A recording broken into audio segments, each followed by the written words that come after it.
Alright guys, so what I'm going to show you now is everything that I'd take on a Baja trip. A Baja trip is easier than a backpacking trip because you're going with just car camping gear. So you don't need to have these little knick-knack type things that you would backpacking. You can take more stuff, you can be more comfortable. For this trip, we were going for a midwinter central Baja trip. So planning on like kind of 40-degree nights and like 70-degree days, so really not extreme at all. So this is basically kind of have this organized here into various parts, but first start with the camping gear. Sleeping bag, down sleeping bag, rated to 20 degrees. The rating system on the sleeping bags, I don't really feel is that accurate, but this has to do with being dressed in the sleeping bag can be rated to 20. This one, I don't think it's 20 degrees, but I mean, I was fine with it, but I wouldn't really go with 20 degrees in this. I would go with something more like a 0-degree bag or something like that. This tent was overkill. This is a 4-season tent, pretty serious tent. Again, I just only had this here. The rest of my camping gear was in Vermont, so that was the reasoning behind taking this. Simple camping pad. This one just REI camping pad. A trick with these is just to ditch the stuff sack that it comes with, because the stuff sack that it's going to come with in the bag is going to be way too small, and you're going to have to like learn origami in order to figure out how to pack that thing up. So this one you just get a bigger stuff sack and it's much easier, and it doesn't take up any more space than a small stuff sack would. I took an SLR and on these trips because you're not worried about space. So just a telephoto lens, and this is an old 20D. This one works great. It's pretty bulletproof, and it's awesome. iPod, and then another neat little trick is if you take all your electronic stuff and you put all the cords into a little bag like this, because then you know where everything is. So I have like my headphones, the iPod connector, the stuff for the GoPro, all those things are in here. Journal's important. I'm not so much like writing things like, oh, dear diary, today I feel sad, but stuff like condition, surf, tide.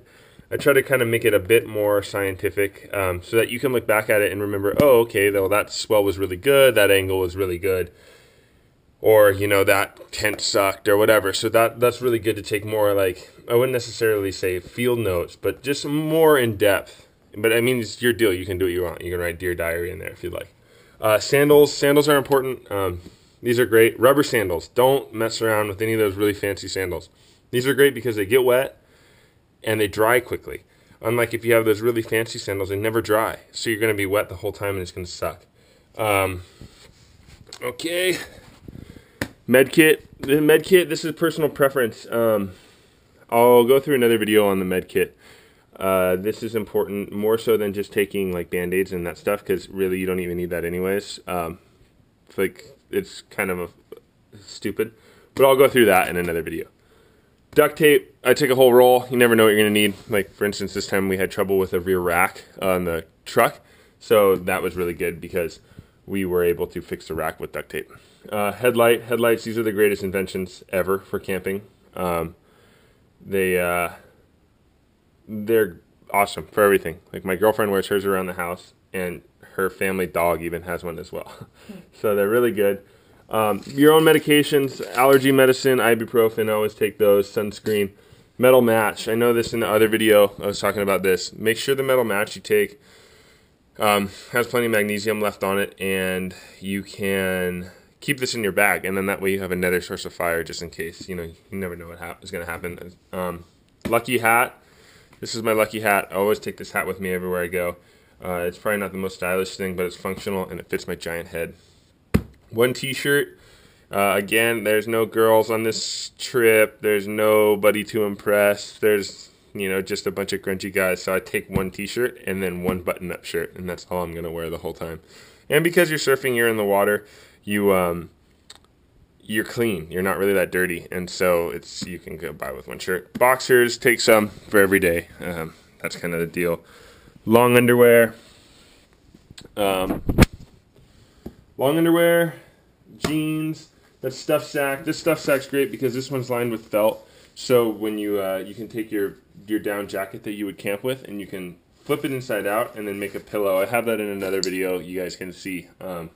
It's already up online. So That kind of explains that process more. You got the down jacket here. This one's really really good. It has a hood on it. I'd totally have one on with a hood, because then you don't have to take a beanie if you don't want. That's more for backpacking, just to save the space. Swim fins, always swim fins. Never go without swim fins on a car camping trip, because you never know when you're going to need them. And also too, it mixes it up. You can go body surfing, you can go swimming, you can go fishing, you can do a lot more stuff if you have swim fins. Socks, sweatshirt, Vans, trusty Vans. These are better than hiking boots. You can tell these ones have been pretty beat up. These ones have been a lot of places with me. They're good because they pack down super well. Like, you can just fold them in your bag. I mean, that takes up no space. And they're surprisingly durable. And if you screw them up, you can sew patches on them. And so they're great. They're not going to replace hiking boots, obviously, but they're going to work in situations. And also too, if you are traveling somewhere, these ones aren't anymore, but they're relatively stylish as well. So, if you want to go out to the bar, or if you want to go, out and meet people and stuff like that, it might be a bit more stylish than having your big muddy hiking boots on. And so for some people, they're concerned about that. Others aren't so much. Nalgene bottle. I always travel with this. This is a really big size. I'm very big, so I like to have a lot of water. I don't like these little rinky-dink water bottles. And a towel. So basically, that's it. This is the total overview of all the stuff I took with me. Personal camping gear.